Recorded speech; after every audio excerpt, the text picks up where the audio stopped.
Hi viewers, welcome back to my channel. তো আশা করি তোমরা সবাই ভালো আছো, আমিও বেশ ভালোই আছি। তো আমি তো ব্লগ সবসময়তেই দিতে থাকি, তো আজকের ভিডিওটা একটু অন্যরকম। আজ ভাবলাম একটু ফানি ভিডিও তোমাদের সাথে একটু শেয়ার করি। তো ভিডিওটা খুব ছোট, পুরোটা দেখো।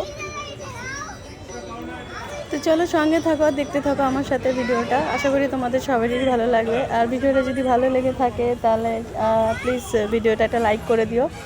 আর যারা আমার চ্যানেলে নতুন আছো তাদের আমার এই ভিডিও কন্টেন্টটা যদি ভালো লাগে তোমাদের, তো চ্যানেলটাকে সাবস্ক্রাইব করে আমার পাশে থেকো। তো চলো দেখে নেওয়া যাক আজকের ফানি ভিডিওটা।